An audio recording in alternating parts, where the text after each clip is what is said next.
Koto katoa. I'm Alison Pask, and it's a pleasure to be hosting today's webinar with our guest, Boyd Swinburn. Today, Boyd shares what needs to happen to improve New Zealand's food environments, and he'll also touch on the process to develop a national food strategy and how we can influence this. So the webinar is being recorded. You can watch it again, or for those of you, some of you will have missed today's webinar, you can re-watch it again. It will be on our website in about a week's time. So as I've already said, if you could use the questions and answers at the base of the webinar, we'll have time for questions at the end of today's presentation. So Boyd is well known to those of us that are working in public health, and he needs no introduction. He's got a wealth of knowledge and probably some challenges for us today. We look forward to hearing what you have to say, Boyd. Please take it away. All right. Kia ora. Kia ora. Thank you very much indeed, Alison. Kia ora koutou. So I'm Boyd Swinburn from the University of Auckland, and my pleasure to be here. Apologies for being a bit late. We had a deadline to hit with an ethics submission. You know what these deadlines do. We sort of see them and we think that's the goalpost when we should have got them in some time ago. Anyway, that's just us. All right, now what I'm going to do is I'm going to present actually a talk that a similar talk to what I gave at the Otago Summer School recently. So if anybody was there at that, apologies for repeating, but it's exactly along the lines that Alison was asking me to talk about. And so let me just share my screen. And I will bring this up.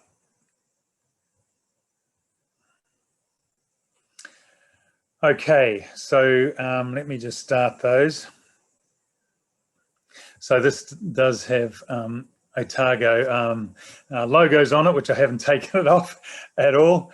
But let me just go through what my vision or my view of what is the food system that we're dealing with and what the food system needs to be and how we can get from A to B. So I've characterized the current food system as the sort of me paradigm, monetarized, extractive economies. So if you were a Martian and just landed on this planet and look at how food is treated, then objectively you'll see that food is largely treated as an economic commodity. If you look at the policies, the economic incentives and disincentives, the subsidies, and so on, then that's the conclusion you'd come to. And if you're thinking about food as a system, and you're a system scientist and you're looking at this, then you would deduce that the purpose of the food system is to make profits and livelihoods along the food supply chain and to feed people who can afford to pay. And if you looked at the system, you would also realize that the negative consequences of the food system, which I'll talk about in a minute, the ill health and the environmental damage and the nutritional inequities and things, are externalities dealt with by other systems. So business is often characterized as huge externalizing machines. In other words, they work actively to internalize profits and internalize revenue, and they want to externalize costs, and that may often go on to the taxpayer if you end up in hospital with diabetes, onto the ratepayer or the taxpayer, or onto future generations. So these externalities are well understood economic construct, and the food systems as they operate at the moment are huge externalizing machines. And this is important for New Zealand. This is the New Zealand situation. Look at the exports that we sell to the world. Dairy, meat and wood are our biggest exports. Travel is there as well, but that's probably reduced quite a bit in this last year. but it is a huge export earner, and we have had a huge economic effort to build ourselves as export earners. And we have to recognize that the value of this is that it allows us to import and to become a wealthy country. So our wealth, the wealth that we enjoy as a country, is to a large degree dependent on this food that we export. We must never forget that, and that is part of the reason that we struggle with getting traction on change. So that's the biggest driver of our food system. If we want to come around to what should a future food system look like, I'm characterizing it as a well-being, equitable economies approach, the we approach, that food is a precious gift from nature. And this food system that I'm envisaging in the future, its purpose would be to nourish everyone, not to feed everybody. Not to feed just those who can pay, but to nourish everyone and to support prosperity for all, and that the health, social and environmental consequences of the food system become internalized into the system itself. So I'm using the word system many times, and those of you that know me know that this is a little bit my thing. Systems have a purpose, and that's not necessarily what we think the purpose is. And as I've said previously, the purpose of the current food system is to make profits, create livelihoods, and feed people who can afford it. We may not think that's what our food system should be doing, but that's what the system is geared for. And systems, from a systems perspective, systems will always deliver what they're designed for. They always work perfectly to deliver what they're designed for. So if they're not delivering what they're designed for, if they're not delivering good consequences, then you have to go back to the design and the purpose of it. So this is why I'm sort of belaboring this point a bit about the purpose of food systems, because if we can reframe that, and if we can get that as the guiding principle, the whole kaupapa of food systems throughout our policies and our economics, then I think it'll flow through the system. So I'm going to draw on this work that we did for the Lancet Commission, which published in 2019. So this was the Lancet Commission on Obesity. But when we were asked to do this commission, they asked us to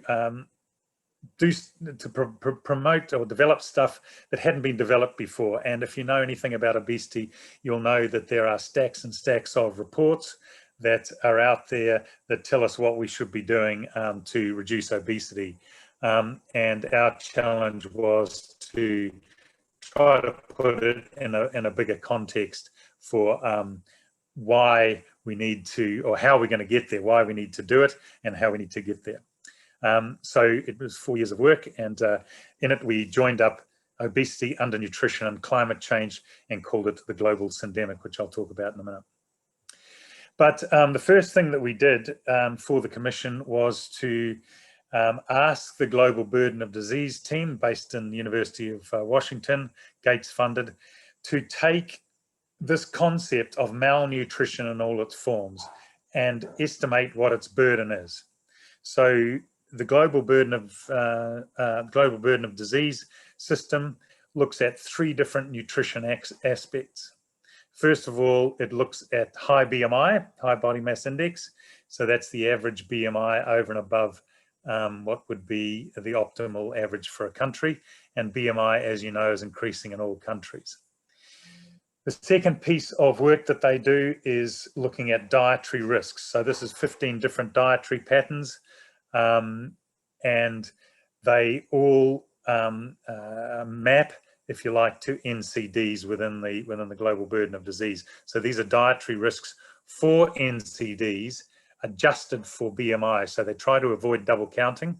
And so this is dietary risks independent of high BMI that contribute to NCDs. And the third part is maternal and child undernutrition. And that, as you know, is a huge problem globally. Personally, I don't think that is our major undernutrition, in quotes, problem in this country. I think it's food insecurity, but nevertheless, that's how they count it. So if we add all those up together, and they had to do a job of work to try to ensure that they didn't double count, and they came up with this schema, which I hope you can see. And at the global level, which is the top panel, you can see malnutrition in all its forms is by far the biggest risk factor globally for premature death and disease and disability. So these are disability adjusted life years. And then the next panels are from high to low income countries. And you can see the low income countries, malnutrition in all its forms is dominated by the undernutrition, by maternal and infant undernutrition. And here in a country like New Zealand, high income, it's dominated by high BMI and dietary risks. So this is on average about, for all countries globally, it's about 20% of the burden. The next highest risk factors, high blood pressure, tobacco, and high plasma glucose. Tobacco is probably the best one to compare it with because there's no overlap, so that's about 9%. So poor nutrition is double the burden of tobacco in almost all countries. So that's not widely appreciated, and certainly when you look at the investment that we put into nutrition promotion and disease and the prevention of diet-related diseases, you wouldn't think that it was the biggest risk factor. Okay, moving on. All right, that was a bit all right. Now, in relation to climate change, so I don't know if you were seeing these things sitting above my screen there. I hope not. Anyway, the New Zealand situation on climate change. These are our greenhouse gas emissions, and so if you just look at this point estimate, agriculture is 49% of greenhouse gas emissions. That's here. It looks like it's slowly declining, but this is as a percentage of total emissions. So it has actually, in absolute terms, increased by 12% since 1990. So our agricultural emissions, half of our total greenhouse gas, going up since 1990, and it's mainly methane and nitrous oxide. There's a few industrial processes in here which include food. There's a little bit of greenhouse gases from waste, mainly landfill, and our absorption, so below this line here is our absorption of carbon from land use and forestry, which is also heavily related to agriculture, has been sort of diminishing. So our carbon sinks have been diminishing. So the food system in totality, when you think about agriculture, processing, transport, waste into landfill, and deforestation or clearing of forestry and land use, is by far the biggest contributor. And you don't hear about that very much. You don't hear very much about the food system when they declared a climate emergency. It's the agriculture contributions to greenhouse gases has been booted to 2025 for the emissions trading scheme and so on. We're just kicking the can down the road. Okay, it's a bit sluggish in changing this slide. All right. Systems and climate change are obviously interlinked, and this is a two-way street. On the left here is estimates from the IPCC at what the human health impact will be at +4 degrees. And, you know, we're heading that direction, whether we can keep it under 2 degrees, but you can see that undernutrition, starvation, food insecurity is going to be by far the biggest. This red part is how we're able to influence. The yellow part is pretty much uninfluenceable.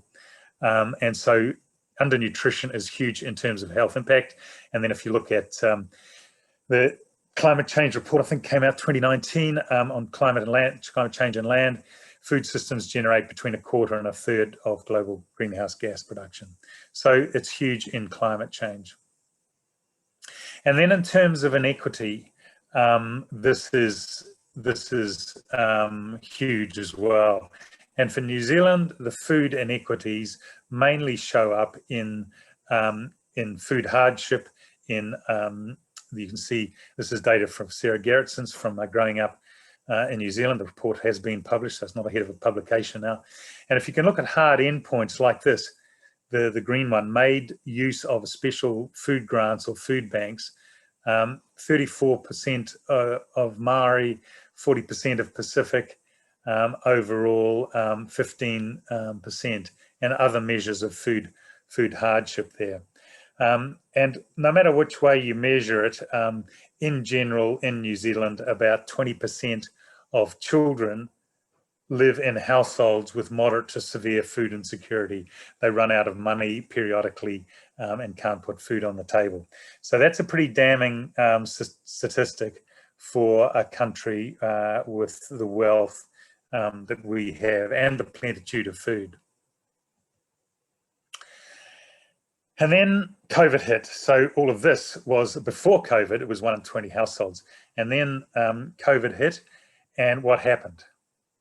We got huge long lines outside food banks. So food insecurity was a very early dominant impact of the lockdown. And you can see in the graph here, I think this might have been Salvation Armies or Mission, Auckland City Mission or something, food parcel distribution just rocketed straight after lockdown. And so this tells us that there, in addition to the 20% of kids that run out, households with children that run out of food, there are a large number of the population that are living just above the breadline. And some shock, like COVID lockdown, or in the future it could be economic depression, or some climate change event, some climate event that is going to cause shocks. Our food system is not resilient and not able to respond to this. And that's a big failing of our food system. During lockdown, what do we eat? Well, this is some more of Sarah Gerritson's work. You know, we had increase in sweet snacks, increase in salty snacks, increase in alcohol, sugary drinks. Everybody stocked up on food items, so it wasn't just toilet paper. And overall, there was a general shift towards an unhealthy dietary pattern. And then, of course, you know, as soon as lockdown stopped, everybody lined up outside the fast food restaurants. So COVID exposed a huge weakness in our systems, and this is a simplistic diagram of the food supply chain, going from production through manufacturing and processing and distribution and wholesaling. And then there's a point where the food supply chain bifurcates, and one arm of it leads to households and the other one leads to food service, to restaurants and so on. And what we saw happen with COVID, this is in a very linear format.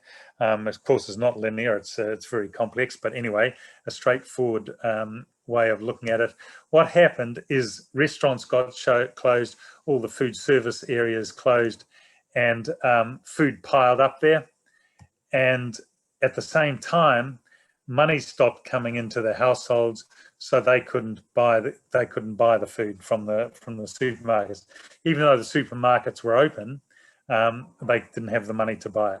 So what happened is that we had a whole bunch of food rescue organizations went into overdrive, and they took the spare food that was piling up in the food catering, food supply sector, and gave it back to households.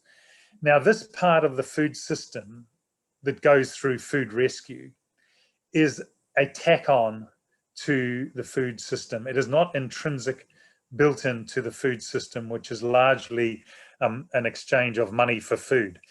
This is largely run by volunteers. These people should have been at home because most of them are at risk of COVID, and yet they were called in to feed families that were really starving, and there was this great pile up of food. So this shows a real lack of resilience in our food system in responding to these lockdowns, the fact that we have to rely on a volunteer system. Okay, now, so that's the problems with the food system. There's quite a few. And now we have to say, how are we going to convert this into something that's going to work? This is the socio-ecological model for health, which you'll be familiar with. And we use it a lot in health. You have the individual who's in front of you, and they might come with a problem like diabetes. And you say, why is this person presented with this problem at this time? And the answer is some of those are individual factors within the person. Some of them are related to their family and whānau and their social networks. Some are related to wider settings, the school they go to or the workplace, and so on. Some are related to the food system or the neighbourhoods that they live in, and so on. And then some of it's related to these big ticket items, the economics and the policies. That's a way of looking at a problem, and that's very helpful in health at the individual level, but such individual-centric models are not very helpful for explaining why every country in the world is experiencing increases in diabetes and obesity. And what we did then was to take that system, those set of onion rings, and flip them inside out and say the most important thing is right at the center. That's the natural systems upon which we depend. Our food is a gift from nature. And out of the man-made systems, the human systems, the most important ring is actually the governance ring. Who is in charge? Who has the power? Who is making the rules? Who's determining the economics of it? And from that, that flows into the food system, flows into the mesosystems, which is the food that you see in your supermarket, the food environments, and that flows into what you can have for your family and household. That's the kind of system we want. Well, that's the kind of way we should be thinking, rather, about these big systems, this systems outcomes view. And the 4 outcomes that we want from that: human health and well-being, that's not doing so well. I've shown you evidence on that. Social equity, we're not doing so well on that on food. Ecological health and well-being, we're not doing so well on that.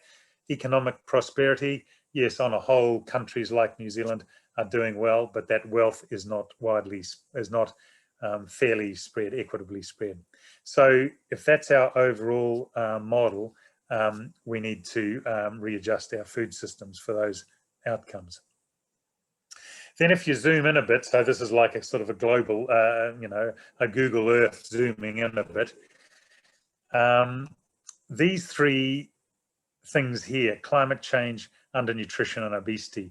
Ecological well-being, climate change is not the totality of it, but it's a big part. And obesity and undernutrition are not the totality of human health and well-being, but they're a big part. And they're interconnected. Climate change is going to cause problems with undernutrition. If you're born undernourished, that predisposes to later obesity. But the big thing and this is the global syndemic. So these 3 things together are the global syndemics, which is a synergy of epidemics or pandemics that interrelate with each other and have common underlying drivers. These are the big 4 systems: food, transport, urban design, land use, that are driving all 3 of these pandemics. And the idea of the global syndemic is that you look through these manifestations of the obesity and the climate change through to the underlying drivers. And I'm going to talk about the food systems. So there's lessons that we can learn from COVID for food systems. We know there's high food insecurity, and that was exposed, and that there are weak linkages between the food service system and the household food systems. And we know that people kind of revert under pressure to unhealthy dietary patterns if they get that opportunity. That's the first lot of lessons, but there's another lot of lessons that we learned from COVID for food systems from this lady. And that is how we responded to food systems can be an exemplar. They took the public health threat seriously. They looked at the science. They looked at the evidence. They listened to the experts. They took bold decisions. They put public health up as a priority, clear communications. And one example of the Build Back Better, the economic dividend, I guess, if you like, from that is the free school lunches, which I think is probably one of the biggest opportunities we need to grab a hold of and work on. But anyway, can we take the way that we operated for COVID and apply it to food systems? This diagram is a little bit complicated, but this was the summary of what came out of the food epi, which was an assessment of how government is progressing on food environments, and recommendations from an expert group of 50-odd people around the country. Many people here are probably involved in that. And the first thing they said is we need a food and systems and nutrition strategy. The second is that people need sufficient income to be able to buy decent food.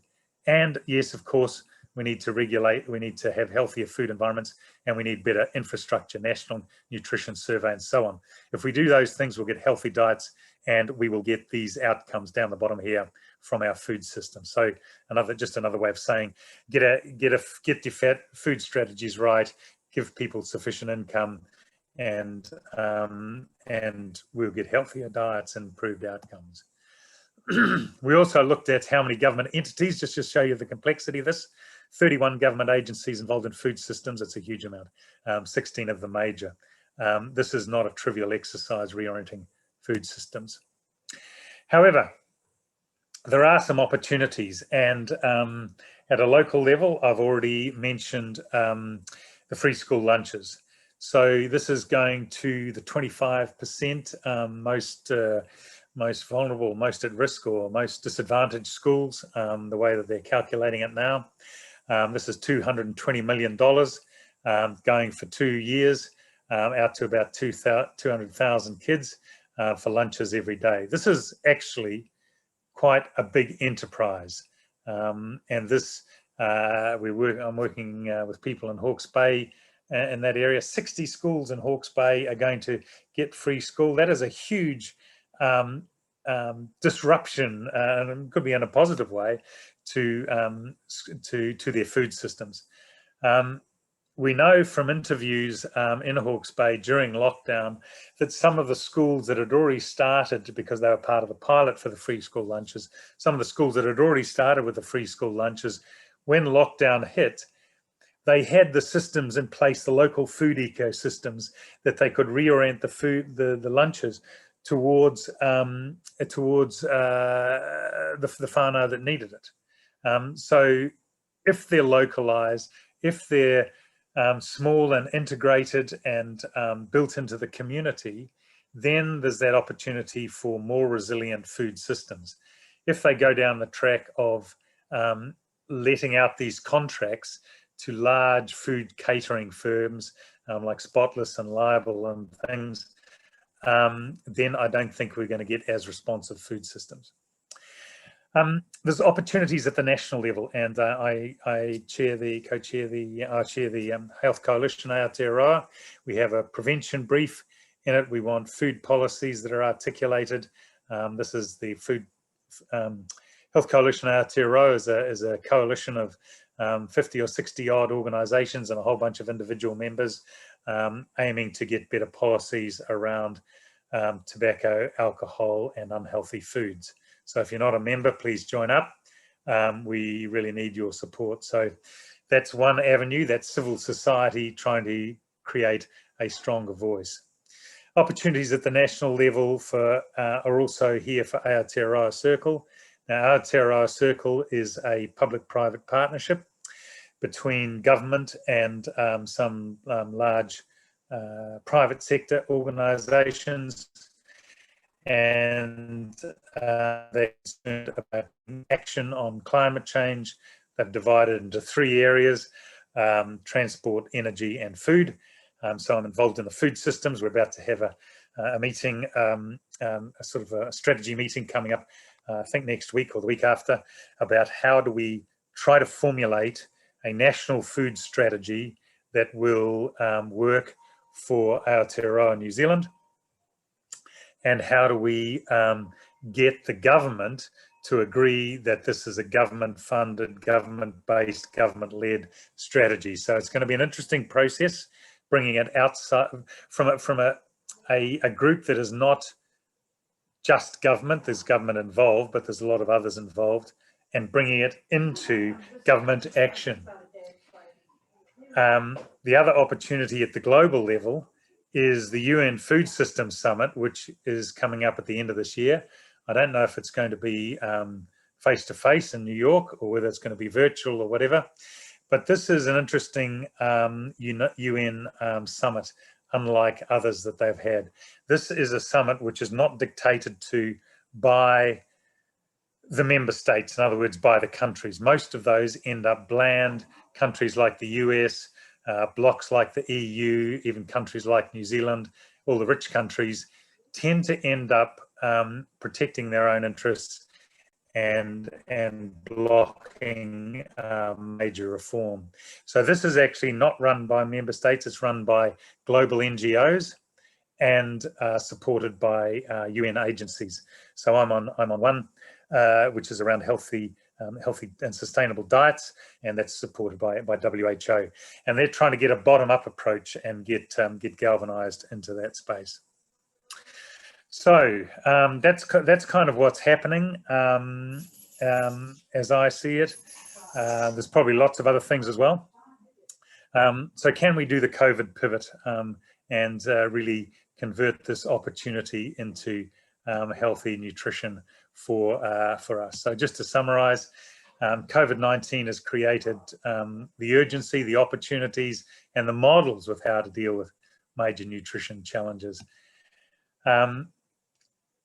Can we get this momentum into real change, or are we going to just drop back into business as usual and get back to normality as it was? Can we really build on this crisis? And for New Zealand, the Ka Ora Ka Ako, which is the free school lunch system, I think if any of you are involved in that, I think that has great potential to create local food ecosystems. I had a piece in the New Zealand Herald a couple of days ago on that. I think it can serve multiple purposes, including reducing family hardship. It could even help go to improve climate change, although that's not greenhouse gases and plastic waste, although that's not on the school lunches program radar at the moment, but evaluation is needed for that. We need civil society mobilisation. That's how we're going to overcome this policy inertia. We need the voices of organisations of the public to demand better food policies, and collective voices like Health Coalition Aotearoa are built for that. Hopefully we can get a national food system strategy moving through this Aotearoa circle process, and New Zealand could potentially provide leadership at the UN Food Summit. I know that some of the government departments are looking at ways that they can potentially contribute to the Food System Summit. But exactly what that looks like, I don't know. It'd be great if they could take to that UN summit, here is New Zealand's food systems strategy, and here's some government commitments to what we're going to do about it. All right, I'm going to just quit there for a moment. I'm just going to go on mute while I ask my wife to take her telephone conversation out of the room, and you can gather your questions. Thanks, Ella.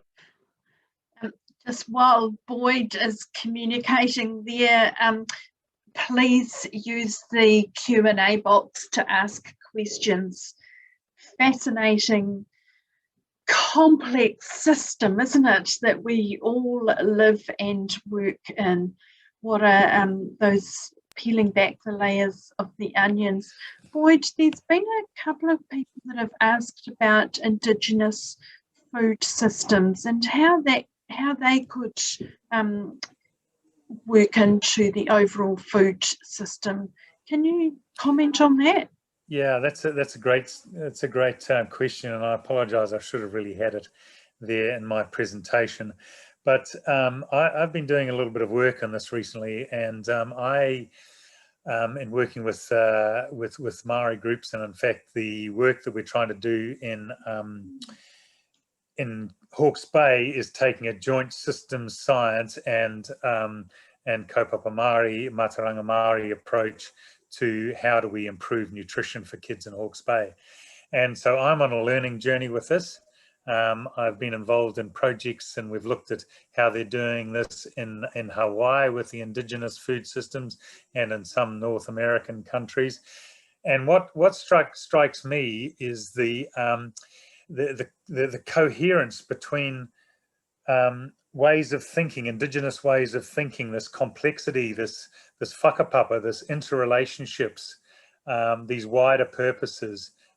Thinking about food not just as something to feed people, but it has many other wide purposes, are very congruent with where we're trying to go, and very congruent with systems thinking. So I think a big push, and we had this in our global syndemic report, a big push is to elevate that indigenous thinking about food systems and try and take that on as the world views and the models that we might be able to use. So, yep, I'm a strong believer in the way that can help us get forward. So, is Hawaii an example of a country that you could be looking to? There's a question here: what are the countries that have successfully already done this? Yeah, it is interesting. Looking at other indigenous areas. I mean, Hawaii, they've got a little bit like New Zealand. They have had huge land loss, and they're just resuscitating that at the moment and recuperating their, the language and the traditional ways of doing things. And the same kind of renaissance is really happening there. And I think there is a lot of commonalities between New Zealand and Hawaii. I do think the North American native population has a much further distance to go. I mean, when we visited the Menominee Nation in Wisconsin, they'd come out here, and they were part of the Hawaiian group as well, in these kind of exchanges. Just one example of where they are in their regeneration of their culture. Something like less than 1% of the people within the Menominee Nation speak the language. And so, just as we've seen the wonderful renaissance in New Zealand of lifting te reo, they're just so much, they've just got such a big further distance to go. And I think that's true from around the world, that people do look, indigenous groups do look to Maori in New Zealand for leadership, and see that they really do have got a lot to offer other indigenous populations. Thank you. Boyd, a few questions here around a socialist versus a capitalist society. Not that I think we are going to be able to change that overnight, but how do you think we can merge towards the middle, or do we merge towards the middle? Do we go one way or the other? What's your thoughts on that? Yeah, it's interesting, and I was party to a number of. There've been a lot of documents at the global level coming together, saying what does healthy, sustainable food systems look like? FAO has done it. There's a high-level expert panel to the UN Committee on Food Security, which is a sort of top UN food system. They developed that. The Global Alliance for the Future of Food, which is a whole bunch of global funders, and they're all saying, what does this look like? What does this look like? And they got their categories about what sustainable, healthy food systems look like. And all three of those that I was party to, they all omitted a purpose of healthy, sustainable food systems around economic prosperity. In other words, the capitalism, if you like, was taken out of it because we're so determined to get the social and the environment up front that we kind of lost the view that ultimately food systems are an exchange of money one way and food the other way. And there's no other way you can feed a team of 5 million every day, 3 times a day. Some people not 3 times a day, but or get food into the middle of Mexico City, other than through a capitalist system. So I think we're stuck with that as a basic approach, but the purposes of it, like the donut economics, you know, the economics of it, the capitalists of it, just has to be a tool to create social and environmental outcomes, as well as prosperity. Thank you. Are there any local examples that are working well and perhaps could be a springboard to build momentum? So I think there's a lot of small things happening. You know, there's a lot of individuals, a lot of individual farmers, a lot of individual families, a lot of you know, iwi, a lot of some regional groups, Bay of Plenty, Hawke's Bay, for example, thinking about how do we make our systems. They're thinking particularly about agriculture. How do we make it agriculture more sustainable? So I think there's a lot of pockets of inspiration around. What we lack, as I see it, is the overall vision and the collective vision where we're going for the future, that we must go towards sustainable, healthy food systems, and putting the platforms in place to allow those individual pieces of excellence to flourish. I think if we have the overall vision, the platforms are there, the policies are there to support it, some economic input. You know, in New Zealand, we don't have a lot of subsidies on unhealthy foods, but by golly, a lot of countries do. Just reverting that $500 million a year of food subsidies towards healthy, sustainable foods would really make a big difference. And, you know, we can do it. Hell, if New Zealand as a smart country of 5 million people can't do it, then there's a lot of the rest of the world's in trouble. So another question about how do you envisage that we would mobilise civil society here in Aotearoa? Yeah, so mobilising civil society is a challenge. Civil society, when I talk about civil society, I'm talking about NGOs like ANA, I'm talking about professional associations, I'm talking about academic groups, community organisations, those sorts of things. So at the organisational level, we are characterised, civil society organisations are characterised by a number of things. We have extremely high passion for the cause that or our profession. We are totally committed to furthering that, and we will put long unpaid hours into it. Our coffers are pretty much empty, you know, they're pretty low, and you'll know about that, Alison. Very little money and not well coordinated. But, you know, collectively, the collective voice is powerful.